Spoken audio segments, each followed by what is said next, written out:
know what? We don't have to justify his vote. The community boards made their votes, made their decisions, they made their call with the information they had before them. So I just want to be clear that, you know, we've had council members, every one of them, who have voted against what community boards wanted. So if this happens, it's not something you can really hold against them.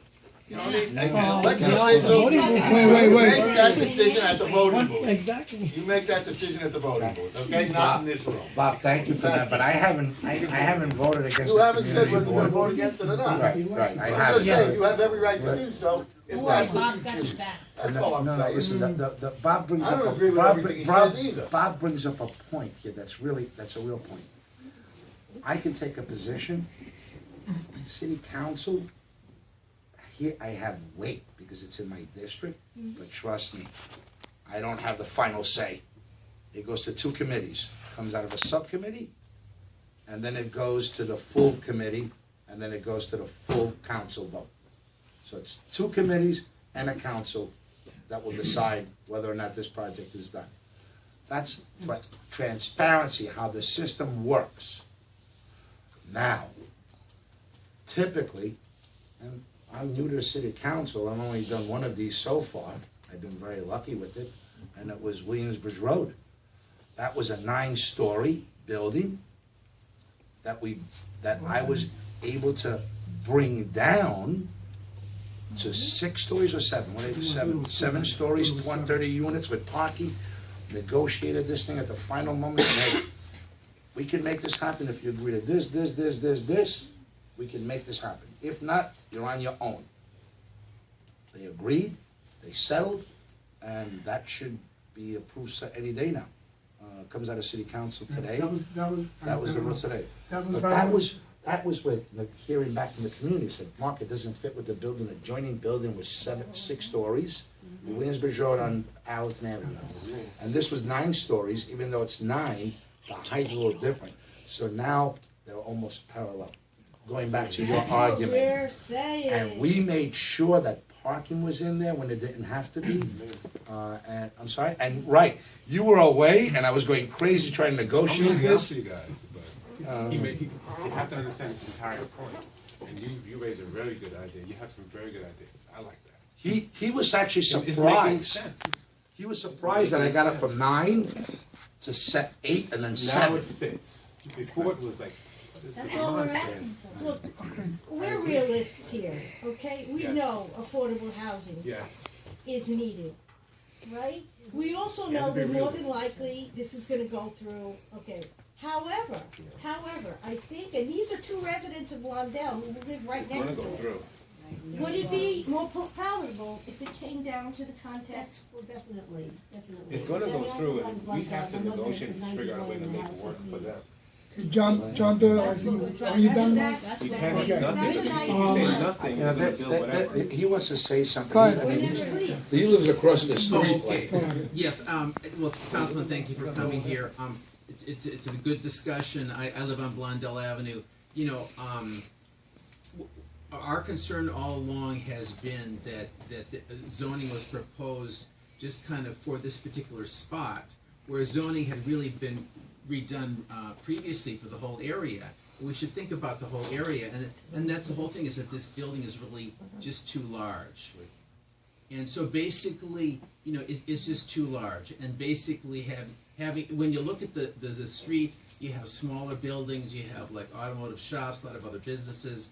To have development, and you know, obviously we want to have good developments, affordable housing, certainly, you know, but basically it just nothing as large as has been proposed. So that's what we would ask, and basically look at really the whole area, and because that particular street is a really it's a really good street for a lot of interesting businesses, automotive, some residential, and then just a block away you've got all the big businesses in Westchester Square. So I think that's what we had pushed for, just lower down. Let it fit in.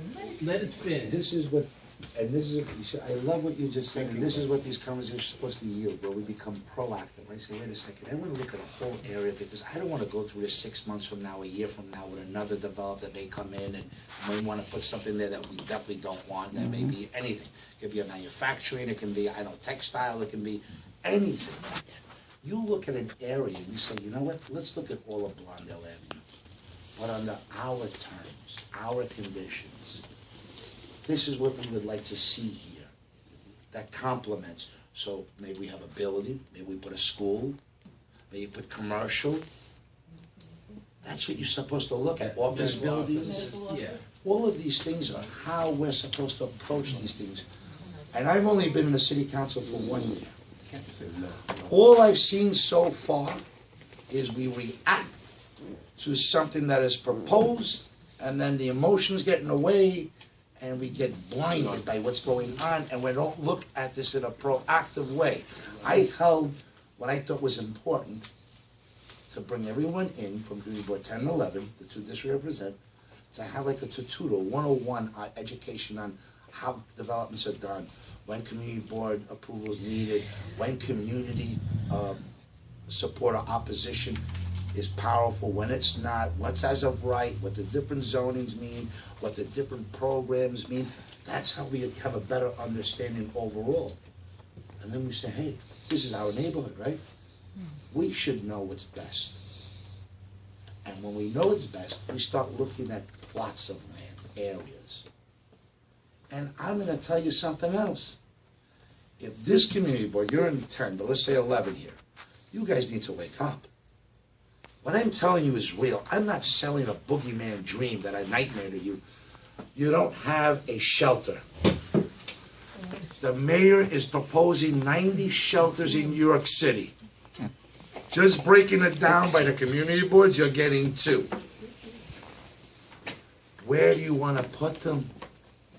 Or do you let the city decide when they make a deal with an owner and then they give you notice and say you have no input? This is where we're supposed to be, and that's why I keep using this word, proactive. Let's not wait for someone to decide for us. We get involved, we look, we determine. So you know what, maybe here it would work. And that's what the purpose of this is, and I hope that in the upcoming weeks and months and years, we do this continuously. I will never betray you. I want you to know that. I will never, ever betray the people that I represent, whether you voted for me or not, whether you like me or not, whether you disrespect me or not. I know my responsibility. I know why I went into politics. And I know one thing's for sure. I will never make 100% of the people happy 100% of the time. Don't care what I do. I could walk on water and somebody will be upset. Doesn't make a difference. I know what I do because I believe in it. My heart's in the right place, my head's in the right place, and my responsibilities to the people I represent, folks. My door is always open, unless it's to craziness, and I say that with the utmost respect. I don't have a magic wand to take care of everybody's problems, and I really don't. I'm happy to take the punches, but I don't attack anyone. You know, we have dialogue. You say, hey, Mark, this is what I think, and I say, I hear you. Let me see what we can do. And we try to figure out together. And if I can help, I can. If I can't, I say, I'm sorry, I can't. But to be labeled that I bullied, that I swung on, that's insane. I didn't speak to a single member about Blondell Avenue besides the chair. That I said, Al, I said, I'd like to put this on. I really want to talk about what's going on with Blondell and what I see happening. Can you make this happen? That was my only question. Didn't speak to a single member, not one of these members on this committee or the entire community board about what my intentions are. Not one person in community board 10 or 11. The only dialogue I've had was the 2 managers and 2 chairs. That was it. I don't bully. I don't have anything to gain here. I only have to lose. And no matter what happens with this project, I'm a loser no matter what happens. But I say to my community, I say, look guys, I'll back you. Are you prepared for the worst case scenario? And if you are, I want you to know. Because they don't have the experience. You guys have protested the shelters to no avail. You cannot stop it. And do you know what And happened? they don't know this, they haven't tried it yet. You know what happened? Not only was it to no avail, but it turned out not to be a problem with family shelter, and we do programs. Okay, John Doyle needs to, And then, he's been I think patient. we can have the last one, Go ahead. because it is almost 9 o'clock at night, and we all have to get home. We've heard a lot, we've heard both sides. Go ahead, Mr. John. Doyle? That's probably the one comment that everyone here is gonna agree with, that we all need to eventually go home. Yeah, I can't miss the I think bus. a lot's been touched on, and I think this meeting has been very good. I wish it had been advertised as an open discussion, because the people who really should be speaking are less me and more Bob and the two people over here and Sandy who have interest in the community.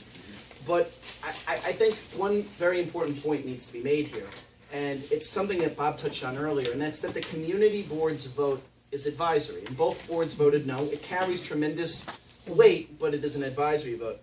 But, and Councilman, I say this with due respect, you were kind of the MVP of this. You are the most valuable person, because the council is the only entity that really has a veto power over anything with land use. And as we all know, out of the 51 council members, in your district, they will look to you as you're the umpire in this. You're going to say if they're home, if they're safe, or they're out. And, you know, I had a conversation with your predecessor, Jimmy Vacca, and I know that he was never in favor of this project, and that's why it really didn't move. So everyone is so concerned, I think, and maybe you are getting people casting dispersions as to your intentions, because they're not here, for whatever reason, they're not hearing from you. And maybe a public meeting, they could all hear from you. But, you know, I think that that's really where this needs to go. There needs to be, you know, how you're going to vote, or what are the criteria to get you from a no to a yes, because people aren't knowing that, and when these meetings are popping up, or, you know, sometimes they, you know, they're not well attended, people feel that they're missing out. But you in the end are going to be the person who says, is this safe or is this out? And I know that's in a burden that's on your shoulders. And when it comes to Eastchester being rezoned, or Pelham Parkway, or any of these other areas, the vote of the council member is supreme. Significant, but not the ultimate say. Well, That's the Councilman, problem. correct me if I'm wrong. I'm only aware, and it's ironic because it's the neighborhood you and I both come from. There's only been one time, I believe, in council history, and I believe it was when it was the Board of Estimate, that the council ever overrode the home member. And it was when Mike DeMarco was in, and it was the property over on Horton Street, and that's because he claimed he didn't tell anybody. So you really are the empire in this, the most valuable player as well. You are going to decide if this goes in or this doesn't. And I think some people are getting concerned, and I would agree with you. When they called you a bully, I think that was out of line, because from everything I heard, you didn't bully. But we're bringing up all these other things about homeless shelters and other areas and this, that, and the third, which aren't really related to this project. And frankly, even if this goes through, you can't guarantee that there won't be a homeless shelter, or they won't even do scatter site housing, or that a part of this won't be a shelter. You know as well as I do that Stag got affordable housing money and then put a shelter in there, and that could happen on Blondell. We don't know for sure. You can't vouch for this guy's intention. I want to explain that. The only time that there could be a switch Yeah. is when it's fair market apartment. Okay. Okay, that's when they built the structure without HPV loans. So this particular one is specific to what it can be, and it's stuck that way for 40 years. They can't deviate. That's the loan, that's the contract, you can't deviate. When it's fair market housing, they can build it, and the day they build it and give the keys out, and they can make it a shelter, and nothing can be done about it. But wasn't St. Peter's? That was St. Peter's. That's Wasn't what that happened. affordable housing? It was luxury. Luxury of fair market, right, And, that's, right, fair market, and that's exactly what happened. They made a backdoor deal with the developers and the landlord, and they were moving beds in overnight. Now, ironically, as I just said, yes, we protested for 8 weeks about the policy, and as we got educated about the policies and the crisis that was building, I became a lunatic. I went around writing about it every week and talking about it everywhere. Everyone ignored me, but that's nothing new. But we lucked out in some respects because it's a shelter with mostly little kids and stuff, and we do have programs there. But we might not have been I just, as lucky. They're gonna have to go to just school. thinking back on what he just said, Covenant House, same thing. Well, We had no idea the deal was inked. They were doing construction. All of a sudden, you walk in one day, we'd like to have a meeting with you, and we want to be good partners and neighbors. We just want you to know what we're doing here. We're going to have 40 beds here. What do you mean you have 40 beds here?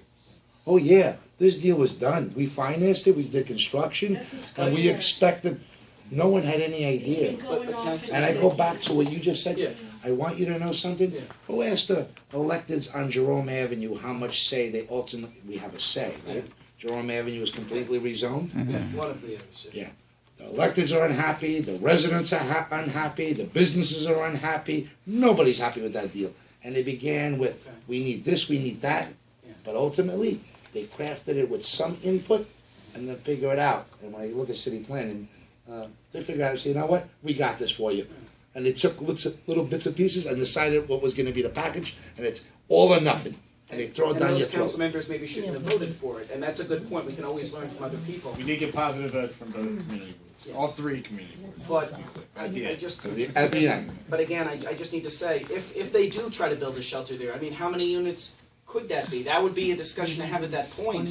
But I just feel when you sorry? throw this, 320 when you throw this So shelter 200 in there, we're kind No, of that- chasing, it's like we're tacking Jello onto an argument that's about one structure right now. And again, you are the MVP, you are the umpire, you're gonna decide whether this stays or goes, and I think No, rather don't than bring say, up shelters, I want you to, what your no, John, criteria I wanna is. be, I wanna be precise on this. Yeah, of course. I inquired, can I kill this because I wanna kill it? And they said, your position Yeah. holds value, but solely, no. And that comes from the city council, I went to the speaker, I went to everybody.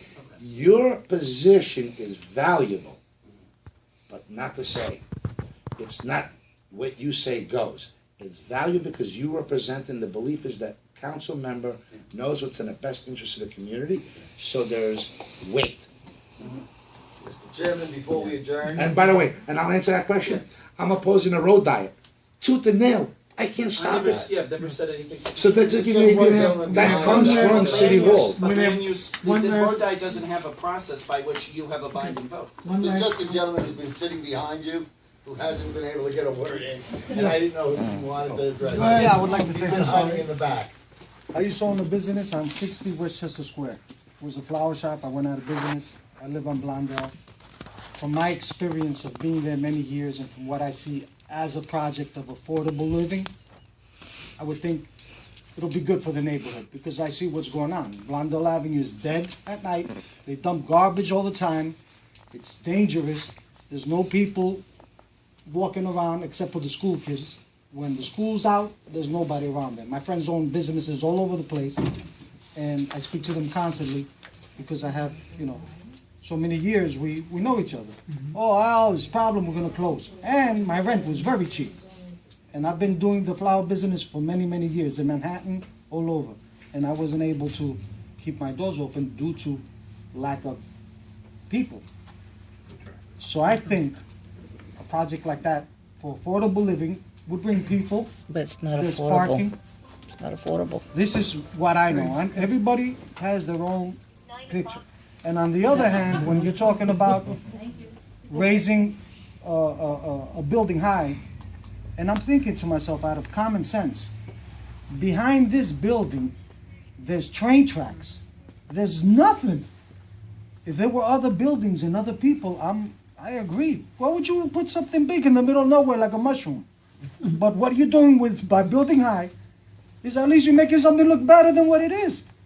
It's a train tracks in the back. It's horrible. There's nothing there. we've had, I thank everybody for coming. We've had both sides. We've had both sides, which is what the purpose of this meeting was, to get information out to everybody. I'd like to thank everybody. As I said before, we are not taking a vote.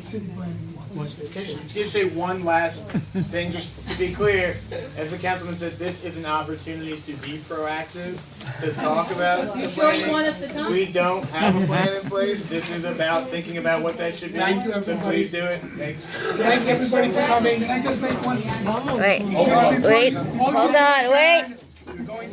Wait, one second. Before we all adjourn, it's important to attend town hall meetings by the councilman or the whoever provides it, because there was a session about a month ago that we could have learned about these things. Thank you. Meeting is adjourned. You know how to turn it on. Yeah, maybe I'll know.